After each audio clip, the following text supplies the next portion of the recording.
Welcome to Mission Evolution Radio Show with Gwilda Wiyaka, bringing together today's leading experts to uncover ever-deepening spiritual truths and the latest scientific developments in support of the evolution of humankind. For more information on Mission Evolution Radio with Gwilda Wiyaka, visit www.missionevolution.org. And now, here's the host of Mission Evolution, Miss Gwilda Wiyaka. I don't know about you, but the more the powers that be chip away at the provisions to protect the environment put in place by prior administrations, the more I fear for the future of our planet and all that live upon her. Is this a tempest in a teacup or a recipe for annihilation? But not to worry, we can all just move to Mars, right? Mission Evolution Radio Show is coming to you around the world on the Voice of Canada Broadcast Network, www.vocbn.ca. Joining us this hour to consider the current challenges to our environment and our options therein is Carolyn Baker. Carolyn was a psychotherapist in private practice for 20 years and a professor of psychology and history for 10. She's the author of 15 books, her latest, Undaunted, Living Fiercely into Climate Meltdown in an Authoritarian World. Carolyn has also co-authored 4 books with Andrew Harvey, including their latest, Radical Regeneration, Sacred Activism, and the Renewal of the World. Her website, carolynbaker.net. Carolyn, thank you for joining us on Mission Evolution. Oh, it's my pleasure to be here. Thank you for having me. You know, we're clearly in a time of crisis, but is it fair, it's far from the first time, is it fair to say we're kind of on the eve of destruction? Well, I don't think so. We had a very popular song back in the 60s by that title. But here we are 50 years later, 60 years later. And, the climate diagnosis of what is actually happening on the planet is very, very dire. And it's not about trying to turn this ship around, because I don't think that's really possible. Going forward, we are plunging toward many, many icebergs. And what is needed now is doing what we can to mitigate the severity of climate chaos, but also preparing ourselves emotionally and spiritually to navigate what could be an enormous loss of life on our planet. And that's the work that I do, collapse coaching, basically, helping folks prepare themselves in those ways for those icebergs ahead. Why do you see this time as different from the challenges in the past? It's not the first time we've been up against it. Well, in terms of the ecological realities, the challenges that we are facing, which are extremely dire and not reversible. In the past, they could have been reversible, but they're not anymore. And plus, we have now an administration in the United States that basically looks at climate chaos as a hoax, and massive denial around the world. I think our denial has increased with the severity of the crisis. So it is not a good scenario. In fact, it's a very dark one. What do you base the fact, you stated that it's not reversible. What do you base that on? Well, it's too late to change the scenario by simply getting an electric car or putting solar panels on your house. There would have to be massive, massive efforts, spending massive amounts of money by most of the developed nations in the world to even begin to turn things around. And there's no will to do that. All of the projections are highly underrated in terms of the severity of the crisis. So this is a recipe for, just more denial and hitting those icebergs that are ahead. I don't see any way of avoiding them. Stay off the Titanic, right? Yeah. Um, we so are there studies or whatnot? What's pointing to this? Because, like you say, most people are in denial, so it's not Yes. really, believe it or not, it's not really mainstream information, and yet our lives depend on the planet, right? Yeah. So what information are you getting that isn't out there? Okay, so just look at the United Nations reports on climate change, the most recent, which are very, very dire. I invite people to do research on that. James Hansen's been one of the great researchers in the past and continues to be. Um, uh, these are folks that have been studying this for a very, very long time. So I would really encourage people to do their own research on this. It's not rocket science. It's just basic fundamental climate research, and that's all over the internet. But people don't want to look at this, understandably, because it is a very dire scenario.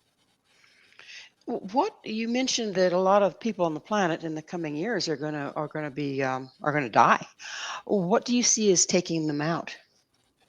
Well, things like hurricanes, things like earthquakes, things like tornadoes, and massive pollution. Um, we have now an administration in the United States that, disregards climate change altogether and just simply cheers drill, baby, drill. So the pollution that is involved, um, and also the carrying capacity of the planet. Um, a wonderful book by James Catton, Catton, called Overshoot, written decades ago, talking about the carrying capacity of the planet and how we've already begun to exceed it. And when we, pass the tipping point of the planet being able to carry us, 8 billion people, 9 billion people, then we are looking at, death and destruction on a massive scale. Will, All the Earth William has go ahead. William Catton, I'm sorry, it's William Catton, Catton, Overshoot is the book. We're kind of full of ourselves and we think that we are under control here, but all the Earth has to do is shrug her shoulder and like you say, thousands to millions will die. Yes, absolutely. I agree with that. I think she's getting ready to shrug too. So, um, how do you see this seeming destruction as possibly serving a purpose? Well, I would have to ask the Earth that. What is she trying to do? Um, in response to the way that we have raped and mistreated her. Um, there's, it's inevitable that there is going to be climate disaster because the earth just can't carry this many people doing what they are doing. Um, and so, it's going to cull the population. Some people believe in total extinction of the human species. I don't. I think there will be a massive reduction in the human species. Some humans will no doubt survive. What that looks like, I have no idea, but I'm pretty sure that those humans that do survive will be profoundly changed by this massive disaster. And I would imagine that they will, in some ways, become a different species as a result of that trauma and survival. What that looks like, I have no idea. But yes, I think that from the Earth's perspective, this disaster is certainly serving a purpose. If nothing more than to get rid of a bunch of people that are torturing her. Herd gleaning at its finest, right? Mhm. I mean, we see this in nature all over the place. When a herd of anything gets too large, disease will strike or Yes. whatever. Yes. Why we think we're exempt, I have no idea. You mentioned drill, baby, drill. I find that very interesting. I'm here in Colorado, and on the Front Range, the Denver area, it's like in the last 15, 20 years, the fracking is like, all over the place. Yes. And have you heard what that's doing to the groundwater? I don't have any statistics on that, but I can't imagine it would be anything but dire. Because that just goes with the territory of fracking, and I live on the Front Range as well in the Boulder area. Now, we just got a water quality report recently that didn't look too bad, but I'm not sure that I believe everything that is in the contents of that report. I pretty much drink bottled water, but that doesn't solve the problem. We have people that are continuing to frack. Our administration in the state is pushing back heavily against that. Um, but, once again, the corporations and their gazillions of dollars are able to circumvent that in many cases. And we're to the point, aren't we, that the almighty dollar is ruling rather than any kind of intelligence or responsibility. Well, absolutely. And that goes with the territory of this current administration, which I believe is intentionally trying to destroy the government of the United States and really exacerbate the collapse of industrial civilization. Why? Because they're going to make billions on the way down off of all of us, as we already see that starting to happen. It's pretty terrifying. It is. It's pretty terrifying. And, it looks like goofy choices being made, but they feel pretty purposeful in a shadowy way, don't they? Yes, they do. And, right now, people are really terrified. And I'm very happy to see the numbers of people who are out protesting because it's good for all of us. And it's good for any individual who is doing that, because that sense of powerlessness is really, really lethal to all of us. So the protesting is wonderful. But I'm also working with a lot of folks right now who just need a lot of support with the fear and the numbness that they're feeling, the despair that they are feeling. And we all need some kind of support around that right now, whether it's working with an individual coach like myself, or whether it's starting support groups around this, which we have done in my area. But we really need to face all of this together. And Absolutely together. Well, Carolyn, it is time for us to take a station break. sure. Carolyn and I will return very shortly, so don't go away. This is Mission Evolution, www.missionevolution.org.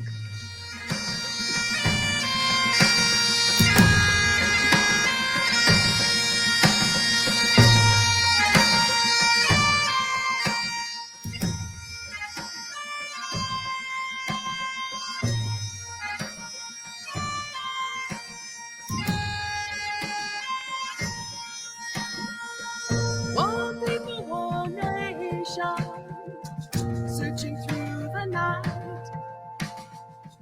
One people, one...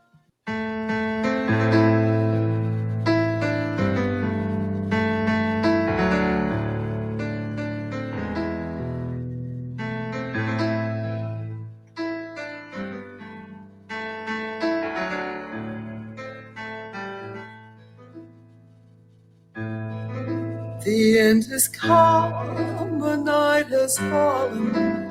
I have reached the end of days. What's real is not reason. The future of our national parks is in whose hands? With us this hour discussing our challenging times is Carolyn Baker, the author of Radical Regeneration, Sacred Activism, and the Renewal of the World, and Undaunted, Living Fiercely into Climate Meltdown in an Authoritarian World. Her website, carolynbaker.net. Carolyn, you lay a lot of blame for our current problems on good old Donald and his second term, as he's accompanied by Elon Musk. Why do you see these men as so dangerous to our species and to our planet? Well, first of all, let's go back to the 1970s when major oil companies like Exxon and others knew exactly where this orgy of fossil fuels was going to take us. They knew exactly what the outcome would be. So we have to lay the blame there as well. And it's kind of like the tobacco companies that knew exactly what they were doing. The oil companies, gave this idea, like the cigarette companies did, that oil is good for you, burning fossil fuels is good for you, just like the cigarette companies said smoking is good for you, and had doctors smoking and running ads on TV promoting smoking.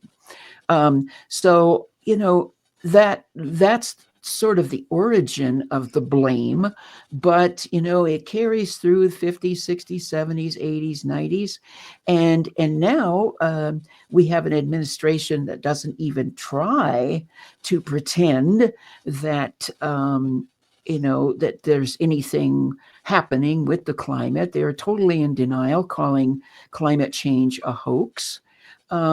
And the two people in charge at the top, Donald and Elon, Elon has a car company. Elon wants to take us to Mars instead of really dealing with cleaning up the earth, if that's even possible. Let's just all get out of here and go to Mars and everything will be okay. So we're seeing climate denial and climate homicide really on steroids in this administration. It's pretty terrifying. And you know what terrifies me the most, Carolyn, is the fact that better than half of our voters had to have put them in office, or at least put Donald in office. I mean, I don't know who put Elon in there, but yeah, half of our voters are in agreement with this. When do you think we took that horrific turn that money was more important than anything else? Well, I think it's a long time coming. And, you have to look at other factors like the education system, which has played its part in dumbing down and stopping people from thinking critically, where everything in the culture has become about financial prosperity and the triumph of ego. So it's been a long journey to where we are now. And some of those people who voted for him are in the streets protesting because, oh my God, we liked what we heard, but we didn't know it was going to be this. Well, hello. And so, but it's too late. It really is too late. And I don't see any magic solutions for turning this around. We have to fight back. We have to protest. We have to mitigate climate change as much as possible. And we have to join together in communities of support with each other. And I don't mean necessarily neighborhoods, although that would be great, but to support each other, people who are seeing clearly what's happening, coming together, talking about how they're going to help each other in this crisis, and really developing emotional intelligence with each other. There's a theory out there that the more you, like the cult theory, the more people you have believing in something, whether it's true or not, the more powerful that reality. Are you thinking that by forming groups that are holding a more realistic reality about the situation we're in will help with that? Oh, absolutely. Absolutely. I I may have shared with you on another show that here in Boulder, we've started some support groups around this. where we come together every other week, and we meet for about 2 hours, and we talk about the situation and how we're going to support each other. Our goal is emotional and spiritual development, and also awareness of what's happening around us, and then emotional support of each other, making game plans about how we will actually support each other in a crisis, and then exploring how we as groups can make a difference in the community, waking people up and sharing our support with other people who haven't yet reached the place that we are. Do you see that by putting this in place, is it your belief and intent that by putting this in place, then when the proverbial dung hits the fan, other people will then turn to a provision that's already set?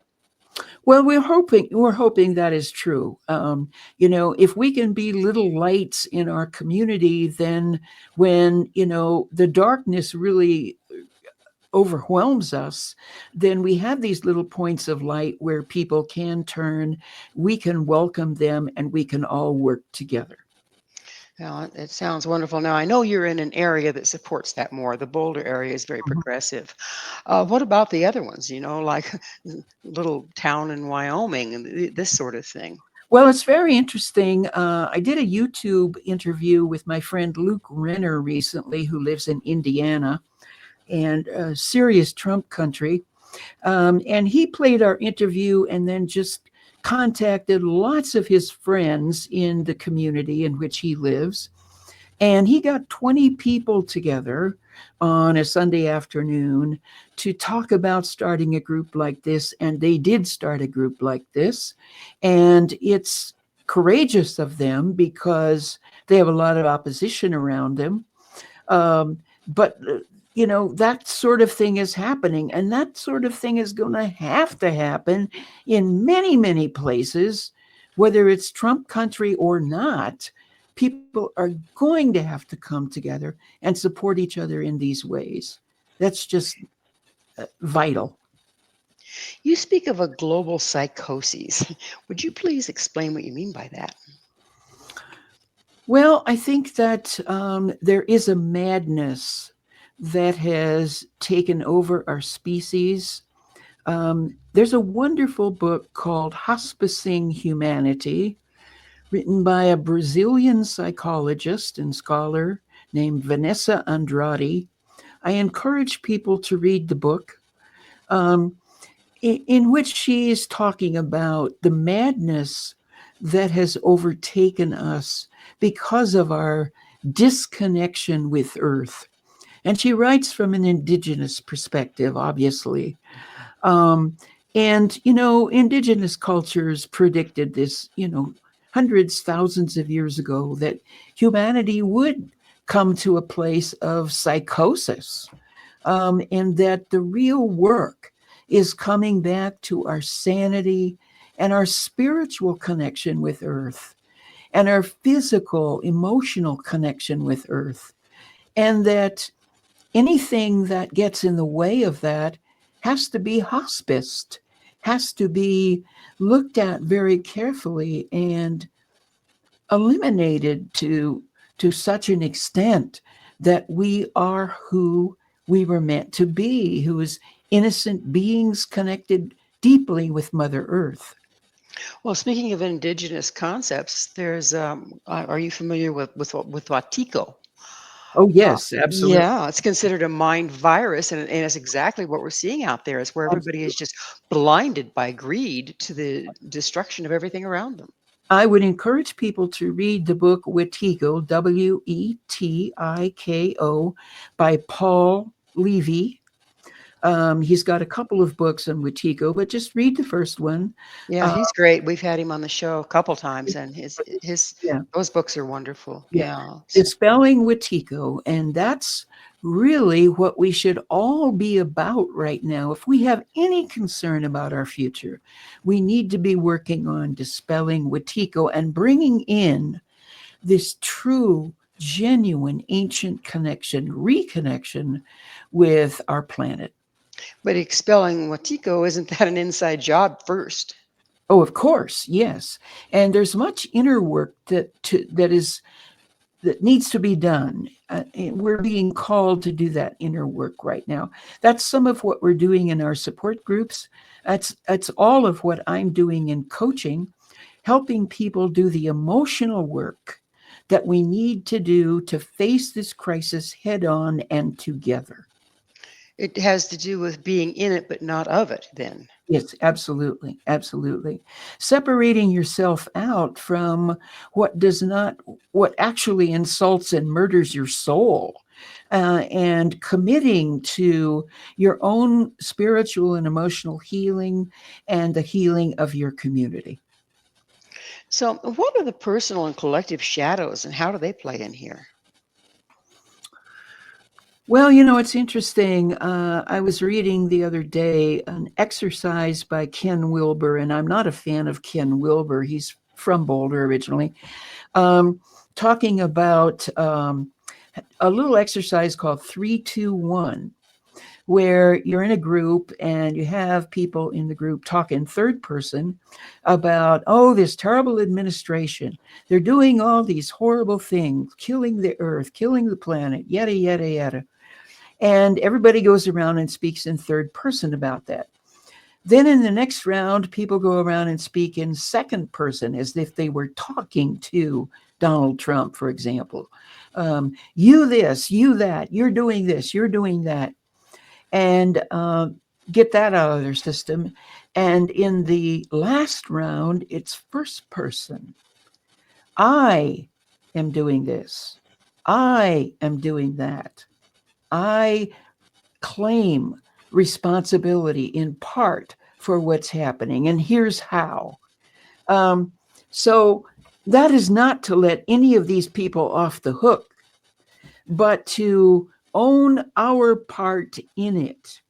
And in 2015, I wrote a book called Dark Gold, The Human Shadow and the Global Crisis, which I urge people to pick up and read. Well, it's definitely a crisis time, and the first step obviously would be coming out of denial on a personal level. Yes. So on the other side of this, we'll look further into that, but it is time for a station break. Carolyn and I will be right back to continue this important discussion. So stay right there. This is Mission Evolution, www.missionevolution.org.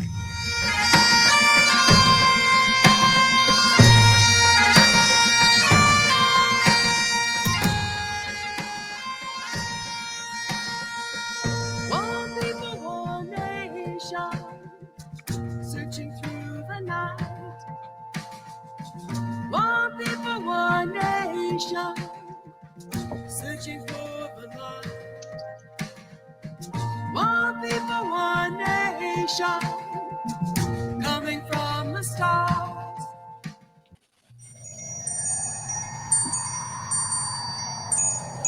I've been broken, shattered, cast to the wind. I am scattered upon the wind. I've been broken, shattered, cast to the wind. I am scattered upon the wind. I've been broken, shattered, cast to the wind. Quit with the negative vibes, man. Or not. This is Mission Evolution, missionevolution.org.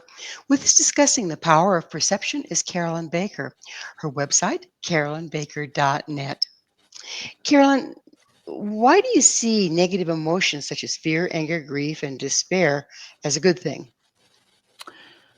Well, because we can use those emotions to develop our emotional intelligence, or EQ, as it is called.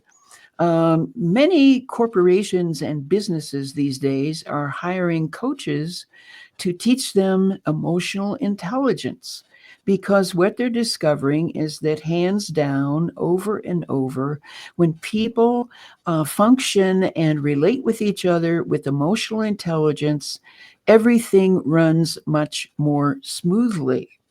Sorry, can I stop you? Would you mind defining emotional intelligence for us? Yes, the psychologist Daniel Goleman has written extensively about that. And it is simply being aware of what you are feeling, how that happens in your body, what that's like, and then, developing empathy. If you're feeling something and you know how that feels to you, the chances are that other human beings are being affected similarly. Um, so it is operating with that kind of empathy and awareness of your emotions and the other person's emotions that helps all of us function much, much better. Well, it sounds impossible if you're in a state of denial, right? Oh, absolutely. Absolutely. And that's why emotional intelligence wakes us up. And you're not even going to go near a course like that or a book like that if you want to stay in denial. My work isn't about helping people in denial. It's about helping people who are coming out of denial.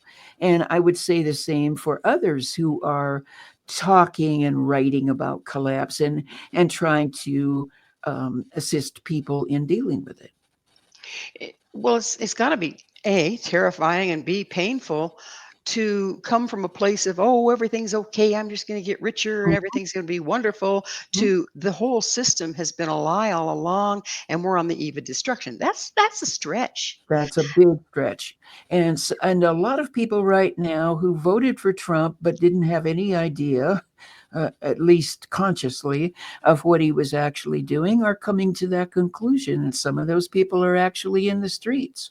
Others are spiraling down into despair. And that makes sense, but it's tragic. It's a tragic time all the way around, isn't it? Yeah.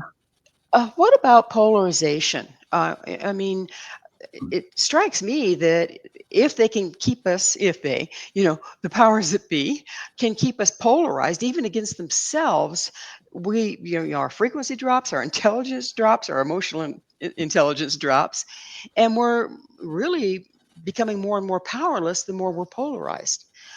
How can you reconcile that with what you're talking about, having to focus on the darkness? Well, in some cases, it takes a real emotional crisis for people to start waking up. But one of the things I like to do if I'm in a conversation with folks who want to remain in denial, um, I just simply ask them questions gently, you know. Okay, so you see that issue this way. How did you arrive at that conclusion? Um, how does it feel to you? And just keep asking questions gently, without judgment, pretty much without comment, to draw them out and help them explore. um, that's the most, yeah, I think you can do in a lot of situations like that. Certainly, it does no good, does no one any good to try to argue about it. But if there can be some listening going on that I don't have to agree with, but some listening and some empathy, that opens the door a little bit. It pulls people out of denial if they're being heard rather than having to, get Yes, shorn up against the opposition. yes, exactly. Yeah. So how can focusing on negativity bring about the needed change? Well, I don't call it focusing on negativity. I call it focusing on reality. Um, and reality is not pretty right now. Um, you can call it negative, you can call it whatever you want. But if you just call it negativity, oh, I don't want to be negative, then you're just going back into bed and pulling the covers over your head, and you're not serving anybody. You're not serving the planet, you're not serving other humans, and you're certainly not serving yourself. So we need to grow up, put on our big boy and girl pants, and face reality, which is not pretty. And that's why we need support in order to do so. How do our perceptions impact our experience of this destruction? Um, I'm not sure exactly what you're asking, Gwilda. Well, you're talking about, people see it totally different from each other, depending on how far Mhm. they are in denial or, Yeah. what their belief system is or what their sacred cows are for that matter. Um, but what we perceive is kind of the reality we create. So that's what I'm talking about. How much is that playing out here? Well, I think, the people that are in denial, they have created this reality that everything is fine or going to be fine. Um, as I say that word fine, I have to remember the 12-step definition of FINE, which is effed up, insecure, neurotic, and emotional. Um, so people have convinced themselves that things are going to be fine, and for many people, they are fine. They're they have enough to eat, they have plenty in the bank, they can retire and travel all over the world, and yada yada yada. But our denial mechanisms are very strong for good survival reasons. And now, we have to begin to grow up and open our eyes to reality. These are facts, people. These are not, stuff that's made up by lily livered liberals. Do the research, and if you are capable of opening your eyes, you will. Do you believe that industrialization and technology are destroying the earth, given given our current population? Can we turn around and go into an agriculture society and still feed the masses? Oh God, no. It's not about going into an agricultural society. We can certainly have both technology and sustainable agriculture, sustainable living. But really, what's happened is just technology off the deep end, and it is destroying us. It's this horrible thing that we have created, this monster, which is very useful in many situations. Even artificial intelligence can be useful in certain situations. But to go completely in that direction and ignore our connection with the earth, that is the lethal piece. Well, there's a lot of evidence that, new leading edge, granted, but I've heard a lot of people in my process of interviewing, state point out studies and everything else that our separation from the planet is actually impacting us as individuals on the health level, the mental level, the physical level, of course, emotional and spiritual, to our extreme detriment. And yet, you don't hear much about that. What do you? Where are you on that one? Well, certainly we hear about it in certain circles. I'm not going to give a list of books, but if you take a look at just the indigenous perspective these days. I mean, just Google the indigenous perspective on climate change, for example, the indigenous perspective on health. You go down a wonderful rabbit hole of wise elders who have in the past and currently are telling us the direction that we need to move. So, the resources are there. Do the research. So, what do you mean by birthing the new human in the age of extinction? Um, well, I think that is what happens as we really open up to, number one, what is actually happening and not closing our eyes to it.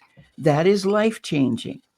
Then, as we get the support we need and do the emotional work that we need to do, that too is life changing. And then, as we begin to serve the community with that knowledge, with that experience, with that compassion, um, that also is life changing.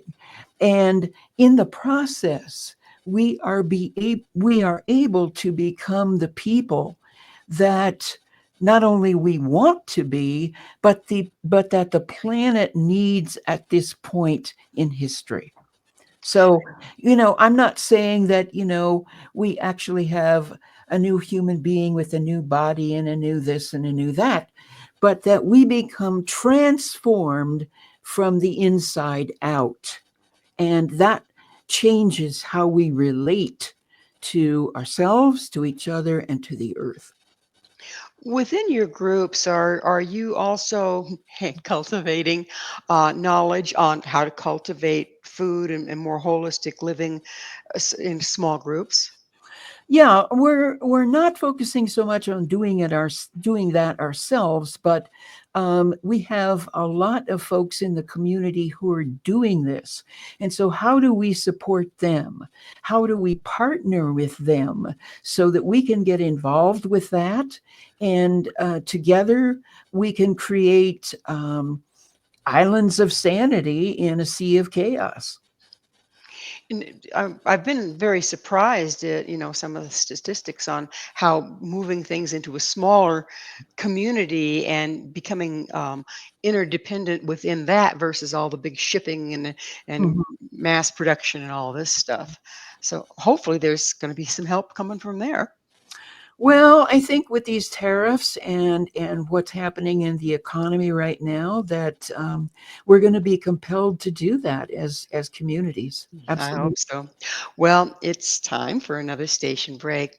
Please stay with us as Carol and I continue to explore the global crisis. This is Mission Evolution, www.missionevolution.org.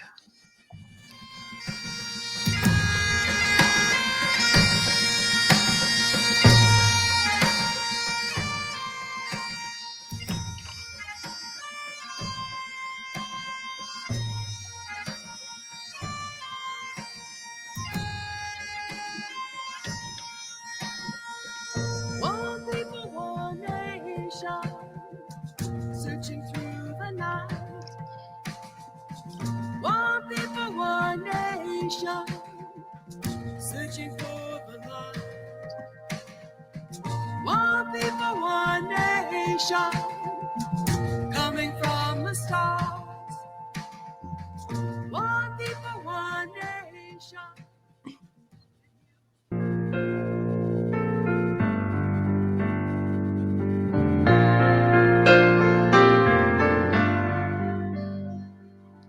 Brilliant feathers of an unearthly hue glide by on the edge of his dream. A whisper of touch, an unheard song, whose bird takes flight, prompted by his broken heart. Fine, save the world. Just don't take away any of my stuff or expect me to change. This is Mission Evolution, missionevolution.org. We're continuing our discussion with Carolyn Baker. Her website, carolynbaker.net. Carolyn, much of what you've been saying here requires participation from the individual, and yet our current way of life is, a major holdout for most. How can we motivate those people to reconsider? Not exactly sure what you're asking.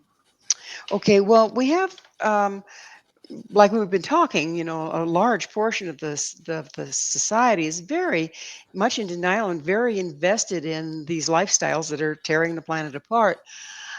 Is there some way, or do you have, as you're forming groups, do you have some way of, starting to reach out to these people and motivating them to look at it a different way? Well, I have long since given up trying to wake people up. That is a thankless and futile job. People have come to these groups that I'm involved with because they are already starting to feel. They're coming out of fear. They're coming out of grief. They're coming out of wanting to connect and feeling that basic loneliness and disconnection from their fellow humans. So it's not my job to wake people up. it is my job to be there for people when they do wake up, and that's what I'm about. Well, thank goodness you're doing that because, like we were talking, it's a very painful and frightening Yes, process. yes. Yeah. You've written about humanity's rite of passage. What do you mean by that? Well, again, going back to the indigenous model, in indigenous cultures of the past, much less in modern times, but earlier in their history, um, whenever a child came into the world, they were welcomed by the community. Um, it was not a private individual affair for the family. The whole community anticipated the arrival of this child. And then when the child came, the whole community was involved in raising that child, not just the parents. Um, and throughout childhood, the young person was prepared for their rite of passage ceremony around the time of puberty. They knew that the men were going to take the boys out into the wilderness, and the women were going to take the girls somewhere into the wilderness in nature. And those young people were going to have some ordeal that they would have to face in order to become adults. And this ordeal was not about, macho and I can do this and I can do that. It wasn't from the ego. In fact, it was an ordeal that would compel the young person to reach down inside themselves and find resources that they did not know they had in order to get through this ordeal. And after they did get through it, and most did, some died, but the village thought that it was so important that this child become an adult in this way that they were even willing to risk the death of a child so they would have this initiation or rite of passage experience. And after that experience was over, then the young person went back into the village. They were celebrated. There was dancing. There was feasting. And then the young person took their place in the community, whatever that was. So today we don't have those rites of passage, obviously. But what we have, according to Carl Jung, the psychologist who parted ways with Freud, is a symbolic kind of rite of passage around the age of puberty ourselves. And if we make that intentional, even better for the young person. And as adults, if we begin to view our experiences in terms of rites of passage, it will be much easier to navigate them, and we will become wiser, more compassionate, caring human beings. So, like in the indigenous, I believe what you're talking about is like a vision quest, if you will, Yeah. and they were very extreme.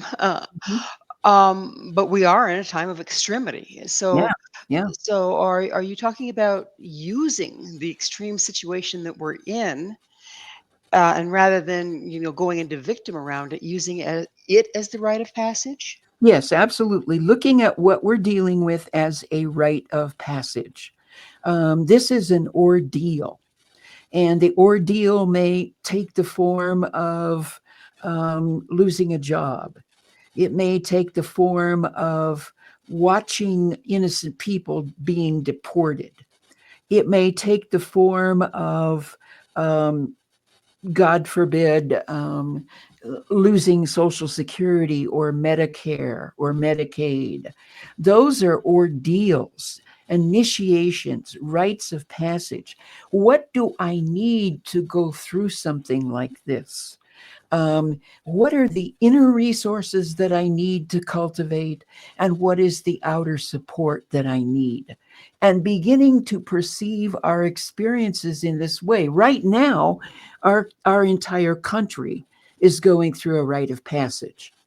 And it's not pretty, and it's not going to lead most likely to people growing up and becoming adults who come back into the community and serve each other. It's a very dark, failed initiation at the moment. And we need spiritual warriors who are willing to help turn that around, person by person. One of the things that, a rite of passage does, I believe, is it really kind of changes what we identify with, doesn't it? Oh, absolutely. Absolutely. I no longer identify with my ego and what my ego wants and accumulating as much money and power as possible, but rather I'm here to serve the earth. I'm here to be connected with the earth. It's no longer about me, me, me. It's about me and the community. One of the rites of passage, then, as we're speaking, that I'm seeing the entire nation is going through in that we've always had this illusion that the Constitution would be upheld just because it's there. Yes, Okay. And the laws would be followed just because they're there. right. And it looks like the situation is pointing out all the places that that's falsehood and that we've been complacent to believe that just because they're there, they're going to be upheld. It looks to me like a huge dark night of the soul for the entire nation. Well, it is a huge dark night of the soul and for the nation, and we're in it. And again, this assumption that it was always going to be there, and we're finding out that it's not always going to be there. And right now, the only branch of our government that is staving off complete collapse of our government is the judicial branch. And that's pretty shaky right now. And Donald Trump has the Supreme Court pretty much on his side. So it's really a dark rite of passage. And that's why we need the support of each other to make this initiation successful for ourselves, energizing for ourselves, fertile for ourselves, productive for ourselves and for our communities, so that we not only survive, but we spiritually and emotionally thrive. Do you feel that the democracy itself is going to be revamped as a result of all this? I fear that it's going to be taken in the direction of a country like Hungary. Donald Trump loves Viktor Orban and what he's done in Hungary to really reduce democratic functioning in that country. Although I'm very encouraged by the fact that thousands of people are in the streets in Hungary almost every day protesting. And Orban, doesn't have a blank check by any stretch. But there are many dictators around the world that Trump admires, and he's taking us in that direction. And I, if 6 months ago somebody had told me that our democracy would be where it is right now, I would not have believed them. I cannot imagine what it's going to be like in another 6 months.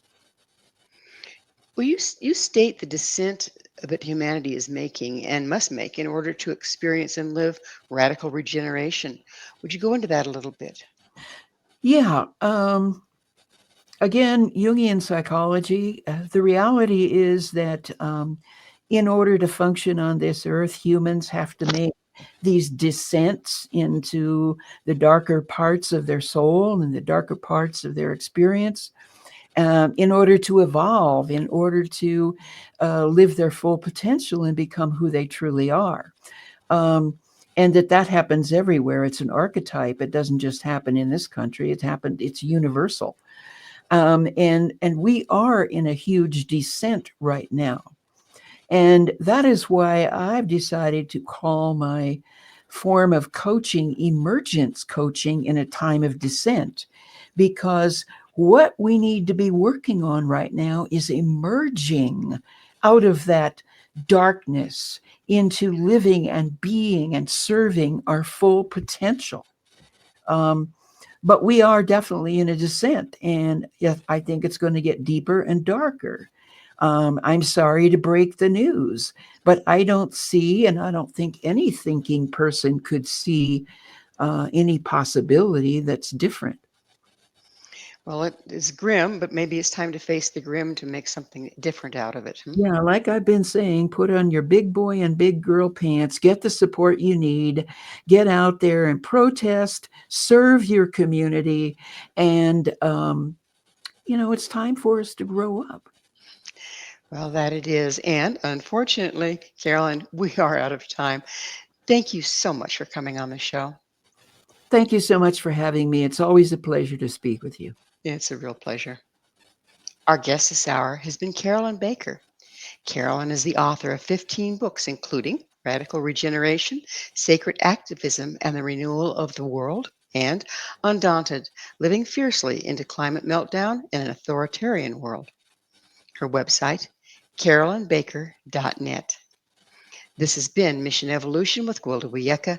For more information or to enjoy past archived episodes, visit www.missionevolution.org. But please be sure to join us right here next time as this mission continues, bringing information, resources, and support to our rapidly evolving world.